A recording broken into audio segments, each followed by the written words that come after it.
তাহলে আমাকে কি করতে হবে? এই জন্যে বাংলাদেশ জামাত ইসলাম আমাদের শিক্ষা ব্যবস্থার পরিবর্তন করতে চাচ্ছেন। কি পরিবর্তন করতে চাচ্ছেন? যেমন আপনারা জানেন কি না, প্রেসিডেন্ট আইয়ুব খানের পরে জিয়াউল হক একটা করছিলেন যে আমাদের যেমন বিসিএস আছে, ওদেরও এরকম বিসিএস আছে। সেই বিসিএস এ বলছিল প্রতি পারা কোরআন যার মুখস্থ থাকবে তার জন্য 1 পয়েন্ট করে দেওয়া হবে। তো যার 30 পারা কোরআন মুখস্থ সে অটোমেটিকলি কি পেয়ে যাচ্ছে? 30 পয়েন্ট পেয়ে যাচ্ছে।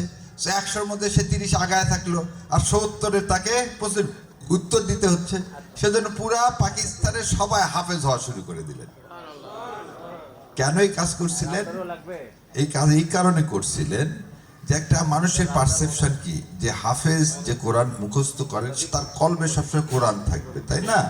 তাহলে সে কি করবে? একটা খারাপ কাজ করতে গেলে তার দুইটা প্রশ্ন আসবে, আল্লাহর কাছে কি বলবো, আর মানুষ জানে আমি হাফেজ, আমাকে দিয়ে কি হবে? আজকে কি চুরি বলছে, যে দুর্নীতির কথা বলতেছেন, আজকে তো সব কিছুর ফাঁসির বিধান আছে। মৃত্যু মানুষকে কুল্লে নাফসিন জায়কাতুল মাউত, আপনার তো এইটা তো চরম সত্য, আপনাকে মারা যেতেই হবে, সে ফাঁসি দিয়ে হোক আর কলার চোষায় পিছলিয়ে হোক। সো নৈতিকতা, যেটা ইসলামী ছাত্র শিবির এবং বাংলাদেশ জামাত ইসলাম বারবার বলতেছেন, সেটা হচ্ছে নৈতিকতা, নৈতিক শিক্ষা দিতে হবে। সেই শিক্ষাটা কি? যে দুনিয়া ক্ষণস্থায়ী, এখানে এই টাকা পয়সা কোনো কিছু আপনি নিয়ে যেতে পারবেন না। যখন নিয়ে যেতে পারবেন না, তখন দুর্নীতি করে লাভ কি? তখন দুর্নীতি করে লাভ কি? এই যে আমি আপনাদেরকে একটা উদাহরণ দিই, এই উকিলপাড়া মসজিদের পাশে ওই পুরা জায়গাটা ছিল মোজাফফর রহমান চৌধুরী সাহেবের।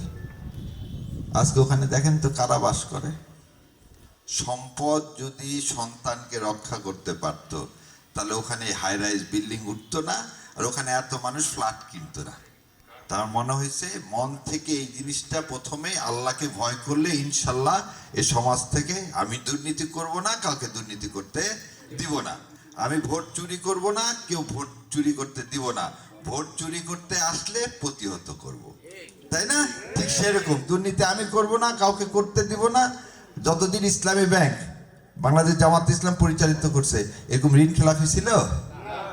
এসালাম আসলো, লুটপাট করে চলে গেল। তাহলে দোষ মানুষের মধ্যে, সিস্টেমের মধ্যে না। আর আল্লাহর কোরআন এমন একটা বিধান, এই বিধানে খারাপ হওয়ার কোনো সুযোগ নেই। আলহামদুলিল্লাহ।